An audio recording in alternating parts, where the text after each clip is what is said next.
출애굽기 41장 12절부터 끝절 34절까지 다 증거하겠습니다. 41장 12절. 내가 그것의 지체와 그것의 큰 용맹과 늠름한 체구에 대하여 잠잠하지 아니하리라. 누가 그것의 겉가죽을 벗기겠으며 그것에게 겹재갈을 물릴 수 있겠느냐? 누가 그것의 턱을 벌릴 수 있겠느냐? 그의 둥근 이틀은 심히 두렵구나. 그의 즐비한 비늘은 그의 자랑이로다. 튼튼하게 봉인하듯이 닫혀 있구나. 그것들이 서로 달라붙어 있어 바람이 그 사이로 지나가지 못하는구나. 서로 이어져 붙었으니 능히 나눌 수도 없구나. 그것이 재채기를 한즉 빛을 발하고 그것의 눈은 새벽의 눈꺼풀 빛 같으며 그것의 입에서는 횃불이 나오고 불꽃이 튀어나오며 그것의 콧구멍에서는 연기가 나오니 마치 갈대를 태울 때에 숯이 끓는 것과 같구나. 그의 입김은 숯불을 지피며 그의 입은 불길을 뿜는구나. 그것의 힘은 그의 목덜미에 있으니 그 앞에서는 절망만 감돌 뿐이구나. 그것의 살껍질은 서로 밀착되어 탄탄하며 움직이지 않는구나. 그것의 가슴은 돌처럼 튼튼하며 맷돌 아래 짝짝같이 튼튼하구나. 그것이 일어나면 용사라도 두려워하며 달아나리라. 칼이 그에게 꽂혀도 소용이 없고 창이나 투창이나 화살촉도 꽂히지 못하는구나. 그것이 쇠를 지푸라기같이 놋을 썩은 나무같이 여기니 화살이라도 그것을 물리치지 못하겠고 물맷돌도 그것에게는 겨같이 되는구나.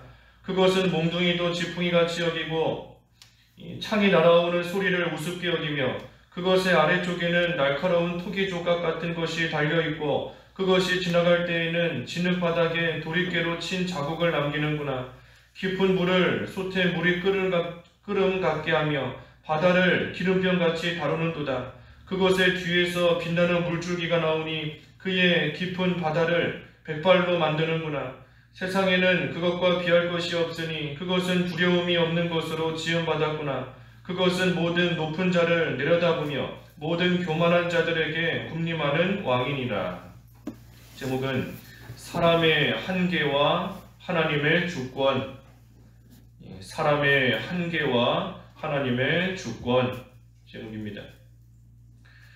오늘 이 본문의 말씀이 어제 이어서 이 리워야단, 우리가 정확히는 알 수 없지만 이 리워야단이라는 이 짐승의 그 모습을 또 특징을 묘사하고 있습니다.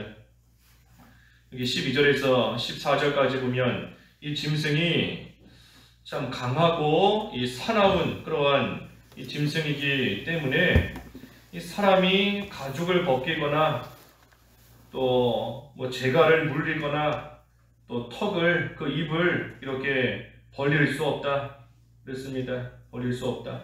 사람이 자기 힘으로 뭐 어떻게 다룰 수가 없다는 겁니다. 또 15절에도 그의 즐비한 비늘이 자랑이고 튼튼하게 봉인하듯 닫혀 있구나. 그래서 서로 달라붙어 있어서 이 바람도 그 사이로 지나가지를 못한다. 그러니 비늘이 워낙 튼튼해서 이 바람도 그 사이로 지나가지 못할 정도로 아주 찰싹 달라붙어 있고, 그러니 17절에도 서로 이어져 붙었으니 능히 나눌 수도 없다. 그래서 이 비늘만 물 때에도 참으로 아주 튼튼하고 단단하게 그 몸에 붙어 있는 그러한 이 짐승의 모습인 겁니다. 그러니 하나님께서 만드신 이러한 짐승도 너무 강해서 너무 사납고 단단해서 사람이 뭐 어떻게 할 수가 없어요. 할 수가 없는데 뭐 재갈을 물리고 싶어도 물릴 수도 없고 턱을 벌리려고 해도 벌릴 수가 없을 정도로 이 두렵고 강한 그러한 짐승인 겁니다. 하물며 이러한 짐승도 이런데 하나님께서 하시는 일, 특별히 이 욥에게 고난을 당하게 하신 것인데 그 하나님이 고난으로서 섭리하시는 그 일을 이 사람이 어떻게 바꾸거나 사람이 어떻게 마음대로 할 수 있겠는가 하는 겁니다.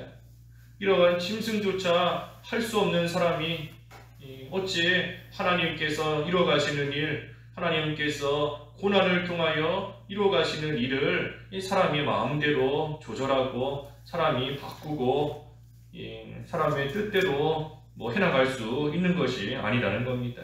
아니다. 그래서 계속 이 비슷한 말씀입니다. 18절에도 이 짐승이 재채기를 하면 빛을 발한다. 이 재채기하면 그 코와 입에서 이 물이 나오므로 그것이 햇빛에 반사되어서 이 빛처럼 보이는 겁니다. 그런데 이 짐승이 워낙 강하고 힘이 세니 그 코에서 나오는 또 입에서 나오는 그런 물이나 이물질이나 그런 것들도 아주 많고 또 강하게 세게 나오는 겁니다. 그래서 참 빛을 발하는 것처럼 보일 정도로 햇빛에 반사되어 보이는 것이 많으니 그것이 빛을 발하는 것처럼 보이는 겁니다. 그만큼 크고 또 강하다는 거예요. 또 눈은 새벽의 눈꺼풀 빛 같다. 눈은 새벽의 빛처럼 아주 강한 겁니다. 새벽에 깜깜한데 새벽에 빛이 나오면 그 어두움을 다 물리치지 않습니까? 그만큼 빛이 강한 거예요. 어두움을 이길 정도로 강한 것인데 이 짐승의 눈이 그처럼 강하다는 겁니다. 강하고 또 입에서는 횃불과 또 불꽃이 튀어나오고 콧구멍에서는 연기가 나오고 입김은 마치 이 숯불을 또 지피는 것 같은 그런 불길을 내뿜는다. 아주 강하고 무섭게 생긴 그러한 모습인 겁니다.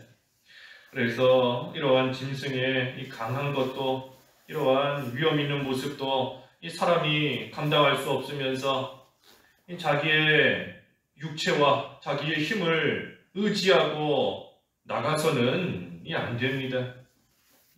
이러한 살아온 짐승조차 감당할 수 없는 인간의 한계, 사람의 힘인데 사람이 아무리 힘이 세다 할지라도 이러한 살아온 짐승, 크고 강한 짐승조차 감당할 수가 없어요. 그러니 사람이 강한 것 같지만 사실은 연약하고 사람이 힘이 있는 것 같지만 사실은 하나님이 창조하신 짐승조차 이길 수 있는 그러한 힘도 없는 겁니다. 그러한 사람이 어찌 하나님을 대항하겠는가? 짐승도 이기지 못하는 사람이 어찌 하나님을 대적하고 하나님을 대항하며 나아가겠는가? 그러니 그저 하나님 앞에서 겸손하라는 겁니다. 겸손하라. 연약한 줄 알고 능력이 없는 줄 알고 하나님 앞에서 겸손히 또 하나님을 의지하고 나아가라. 그러니 우리가 고난 가운데 할 일은 겸손히 하나님을 의지할 뿐입니다. 겸손히 하나님을 의지할 뿐이에요. 고난을 당할 때에 내가 이 고난 감당할 수 있는 힘이 없구나. 내가 지금까지 강한 줄 알았고 지금까지 잘 살 수 있는 줄 알았는데 이러한 일 당하고 보니 이러한 일조차 내 힘으로 어찌 할 수 없는 참으로 연약한 자이구나. 그러니 그 가운데 겸손하게 하나님을 의지하며 하나님을 신뢰하며 하나님을 붙들며 나아갈 뿐인 겁니다. 그래서 사람은 연약해요. 연약한 겁니다. 22절에도 그것의 힘은 그의 목덜미에 있으니 그 앞에서는 절망만 감돌 뿐이구나. 이 짐승이 너무나 힘이 세니 그 앞에 있으면 이 절망감만 드는 겁니다. 절망감. 꼼짝없이 죽겠구나. 내가 이길 힘이 있어야 살아온 짐승을 만나도 무서운 생각이 안 들 터인데 내가 이길 수가 없으니 그 짐승 앞에 서면 이제는 꼼짝없이 죽었다, 끝났다 하며 이 절망만 감돌 뿐인 겁니다. 또 23절에도 그것의 살껍질은 참 밀착되어 있어서 탄탄하고 또 24절에 가슴은 돌처럼 튼튼하고 맷돌 아래 짝같이 튼튼하구나. 그래서 이 가슴이 튼튼하다는 것은 그 육체적으로도 이 짐승이 강한 것이지만 그 마음도 아주 강하다는 겁니다. 마음이 강하니 이러한 짐승이 다른 것을 만나도 무서워하지를 않아요. 두려워하지 않는 겁니다. 마치 사자나 호랑이가 토끼를 만날 때 무서워하지 않는 것처럼 이 짐승이 아주 육체적으로도 강할 뿐 아니라 그 마음도 아주 용맹하고 강하기 때문에 다른 짐승도 두려워하지 않는 그러한 정도로 강하다는 겁니다. 아주 강한 짐승이에요. 그러니 이러한 짐승을 만날 때 이 사람은 그 앞에서 절망만 감돌 뿐이구나. 그러니 이처럼 힘이 세고 강한 짐승 앞에서도 절망감이 들 정도로 두려워하면서 왜 하나님을 두려워하지 않느냐 하는 겁니다. 왜 하나님을 두려워하지 않느냐. 이런 사람이 감당할 수 없는 짐승 만났다고 해서 이제 끝장났구나, 끝이구나 하며 절망하고 낙심하면서 왜 그것을 만드신 하나님을 두려워할 줄을 모르냐 하는 겁니다. 하나님은. 그러니 우리가 참 하나님께서 지으신 것, 하나님이 지으신 것, 이 짐승도 아무리 이런 짐승을 만났다 할지라도 그 짐승이 입을 벌려서 깨무는 것, 또 발을 들어서 핥히는 것, 그 모든 것이 하나님의 주권에 달린 겁니다. 이런 짐승 만났다고 해서 다 죽는 게 아니에요. 다니엘이 사자, 불 떨어지고 사자 만났지만 죽는 게 아닙니다. 다 죽는 것이 아니라 하나님의 주권에 달려있는 것인데 이러한 짐승조차 만드시고 그 짐승이 어떻게 입을 벌릴런지 발을 들런지 그 모든 것도 하나님이 친히 주장해 나가시는 것인데 왜 하나님을 두려워하지는 않고 그런 하나님이 만드신 것 그것만을 보며 두려워하고 절망하느냐 하는 겁니다. 그래서 우리가 하나님을 두려워해야 돼요. 하나님이 만드신 것 그것이 두려운 것이 아니라 그것을 만드시고 다스리시는 하나님을 두려워해야 되는 겁니다. 육신의 병이 두려운 게 아니에요. 코로나 바이러스가 아무리 여기저기서 확진되고 확산되고 나아가도 그것이 두려운 것이 아니라 그것을 다스리시는 하나님을 두려워해야 되는 겁니다. 이 세상에 바이러스가 여기저기 있다고 한들 모든 사람이 다 죽는 게 아니지 않습니까? 하나님의 주권에 달린 거예요. 그 바이러스가 누구에게 갈지 어느 방향으로 갈지 하나님께 달린 겁니다. 그러니 병을 두려워하는 것이 아니고 가난을 두려워하는 것이 아니고 사람을 두려워할 것이 아니라 처한 환경을 두려워할 것이 아니라 그것을 움직이시는 주장하시는 다스리시는 하나님을 두려워하라 하는 겁니다. 하나님을. 그래서 다음 절에도 25절에 그것이 일어나면 용사라도 두려워하며 달아나니라. 용사도 달아난다. 또 26절에도 이 칼, 창, 또 투창, 화살초 이런 것도 그 짐승에게 꽂히지를 않아요. 또 다음 절 쇠, 놋, 화살, 물맷돌, 몽둥이, 창 이런 것도 이 짐승이 다 우습게 여길 정도로 그만큼 아주 강하다 하는 겁니다. 강하다. 그러니 계속 같은 말씀이지만 이러한 짐승도 우리가 어쩔 수 없다 하는데 하나님이 하시는 일 우리가 대항할 수 없는 줄을 깨달아야 됩니다. 하나님이 해나가시는 일 우리가 결코 대항할 수 없어요. 우리가 가지고 있는 창과 같은 단창, 화살촉 같은 내가 가지고 있는 그것을 다 동원한다 할지라도 하나님이 해나가시는 일 막을 수 없습니다. 막을 수 없어요. 이 짐승이 물맷돌, 몽둥이, 창 그런 것을 다 우습게 여기는 것처럼 우리가 가진 것으로서 하나님을 대항해 보려 한다 할지라도 하나님 앞에서는 다 우스운 일인 겁니다. 우스운 일이에요. 내가 가진 능력으로 하나님이 주시는 거 안 받아보겠다. 하나님 앞에 우스운 일인 겁니다. 내가 가진 지혜로서 하나님이 해나가시는 일을 좀 헤아려 보겠다. 하나님 앞에 우스운 일인 겁니다. 코끼리 앞에서 개미 수십 마리, 수백 마리가 코끼리가 걸어가는 거 막아보겠다. 아무리 앞에서 발버둥 치고 있어도 우스운 일이에요. 코끼리가 발 한번 들어서 밟아버리면 개미 수백 마리 한 번에 다 끝장나는 겁니다. 코끼리와 개미의 차이도 그런데 하나님과 우리의 차이는 그보다도 비교할 수 없을 만큼 훨씬 더 크고 그 간격은 이루 말할 수 없는 겁니다. 그러니 내가 가진 것으로서 내가 가진 화살, 창, 초, 내가 가진 능력, 내가 가진 지혜로서 하나님이 하시는 일을 어찌할 수 없어요. 어찌할 수 없는 줄 알고 어제 증거한 것처럼 우리는 그저 하나님의 주권을 믿고 하나님께서 이루어 가시는 일을 잘 순종하며 따라가는 것, 하나님의 인도와 주장을 잘 따라가는 것이 지혜로운 겁니다. 지혜로운 삶이고 그것이 우리의 본분이에요. 그래서 30절에 그것의 아래쪽에는 날카로운 토기 조각 같은 것이 달려있고 그것이 지나갈 때에는 진흙바닥에 도리깨로 친 자국을 남기는구나. 그래서 이 짐승의 이 아래쪽에는 그 날카로운 토기 조각 같은 그런 비늘 같은 것이 있는 겁니다. 비늘.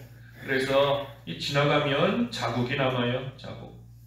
또 다음 절에도 깊은 물로 지나가면 이 마치 솥에 물이 끓는 것처럼 이 물이 용솟음 치고 또 거품이 생겨서 마치 바다를 이 백발로 만드는 것 같이 이 큰 물고기가 지나가면 이 거품이 생겨서 그 물이 바닷물이 좀 하얗게 보이지 않습니까? 그래서 이 거품이 일어나서 백발이 되는 것 같이 보일 정도로 이 짐승이 아주 큰 겁니다. 크고 강해요. 그래서 이런 짐승이 한번 지나가면 이 자국이 남고 또 물도 백발처럼 변하는 것 같이 이러한 짐승이 크고 강한데 지나가는 것을 사람이 막을 수 없습니다. 막을 수 없어요. 자국을 안 남기게 할 수가 없어요. 바다가 백발처럼 되지 않게 할 수 없는 겁니다. 워낙 크고 워낙 강하고 나아가니 또 하나님께서 만드신 그 짐승의 모양이 있으니 그러니 이 사람이 어찌 자국을 안 남기게 할 수가 없고 흔적을 안 남기게 할 수 없는 겁니다. 가는 길을 막을 수가 없어요. 그러니 하나님께서 하시는 일도 마찬가지인 겁니다. 하나님이 하시는 일을 우리가 막을 수가 없습니다. 하나님께서 해나가시는 것을 우리가 결코 막거나 또 그것을 변하게 할 수 없어요. 변하게 할 수 없는 줄 알고 우리는 그저 모든 것 하나님께 맡기고 하나님께서 이루어 가시는 바가 있는 줄 알고 하나님이 이루시는 그 뜻 이루어질 때까지 우리가 잘 인내하며 기다리고 나아가는 겁니다. 그래서 이러한 짐승 33절과 4절에도 세상에는 그것과 비할 것이 없다. 두려움이 없는 것으로 지음받았구나. 그래서 모든 높은 자를 내려다보며 모든 교만한 자들에게 군림하는 왕이니라.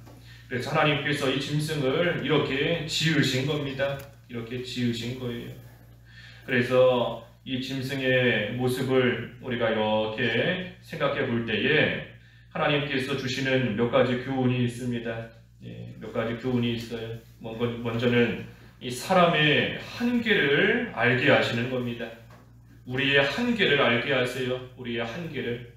아무리 사람이 강하고 용맹스럽다, 또 사람이 아무리 지혜롭고 능력이 있다 할지라도 하나님께서 지으신 것 앞에서도 참으로 어찌할 수 없는 그러한 사람인 줄을 깨달아 알 때에 우리의 한계를 분명히 알게 하시는 겁니다. 내가 다 할 수 있는 줄 알고 내가 최고인 줄 알고 내가 모든 것 다 알고 있는 것 같지만 하나님께서 창조하신 그 피조물 앞에서조차 어찌할 수 없는 그러한 우리의 모습을 볼 때에 우리의 한계를 분명히 깨달아 알게 하시는 겁니다. 그러니 우리의 그 한계를 넘어서 감히 하나님께 대항하거나 하나님께 불평할 수 없어요. 하나님께 대항하고 불평하고 원망하는 것은 우리의 한계를 넘어서는 겁니다. 왜? 내가 가진 지혜로서 하나님의 지혜를 다 헤아릴 수도 없는데, 내가 가진 능력으로서 하나님이 해나가시는 일을 막을 수도 없는데, 그런데도 그것을 가지고 불평하며 나아가니 그것은 우리의 한계를 넘는 일인 겁니다. 그러니 이러한 짐승도 제어하지 못하는 그러한 능력을 가진 우리가 창조주이신 하나님께 대해서 변론하고 나아가는 것, 하나님께 따지고 나아가는 것, 왜 나에게 이런 일을 주십니까? 내가 이런 일을 왜 당해야 됩니까? 하나님께서 나에게 이렇게 해주셔야지 왜 저렇게 하십니까? 하면서 하나님께 따지듯 변론하고 나아가는 것은 이 사람의 한계를 넘는 겁니다. 넘는 거예요. 우리는 결코 하나님이 해나가시는 일을 다 헤아릴 수 있는 지혜가 없어요. 다 헤아릴 수 없습니다. 다 헤아릴 수 없고 알 수가 없어요. 또 할 수 있는 능력도 우리에게 없는 겁니다. 없어요. 그러니 우리가 할 일은 그저 하나님이 주신 그 한계 내에서 그러니 겸손한 겁니다. 겸손. 아까 고난 가운데 할 일이 겸손히 하나님을 의지할 뿐이다 그랬지 않습니까? 한계를 지키니 겸손한 거예요. 하나님이 나에게 주신 그 안에서 이해가지 않아도 힘이 들어도 겸손히 힘들고 능력이 없으니 하나님을 또 의지하는 겁니다. 하나님께서 주신 이러한 환경 가운데 내가 감당할 수 있는 힘이 없습니다. 그러니 하나님의 능력을 의지하는 거죠. 그러니 한계를 지키는 것, 겸손하게 하나님을 의지하며 나아가는 겁니다. 또 주시는 교훈이 뭔가 하나님의 주권을 알게 하시는 겁니다. 하나님의 주권. 모든 것을 창조하시고 다스리시는 하나님의 주권을 알게 하시는 겁니다. 아까 그 33절에 하나님께서 이러한 모습으로 이런 짐승이 지으셨다 그랬지 않습니까? 이러한 짐승은 이런 모습으로 하나님께 지음을 받은 거예요. 그러니 하나님의 주권 가운데 이러한 짐승에게는 이런 힘을 주시고 저런 짐승에게는 저런 모양을 하나님께서 주시는 것처럼 우리에게도 이 사람에게는 하나님께서 이런 환경을 주시는 것이고 저 사람에게는 저런 환경을 하나님께서 주시는 겁니다. 하나님께서 주시는 거예요.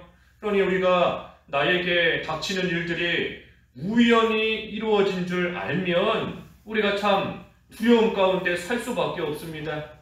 내일은 또 어떤 일이 우연히 나에게 이루어질지 내가 알 수 없는 일이 어떻게 나에게 다가올지 알 수 없으니 우리가 늘 두려워하며 살 수밖에 없어요. 하지만 모든 것이 하나님의 주권 가운데 하나님께서 주신 줄을 알면 하나님께서 분명히 나의 처지와 형편을 아시고 하나님이 나를 아시고 하나님이 나를 사랑하시는데 하나님께서 분명히 주시는 데에 이유가 있다.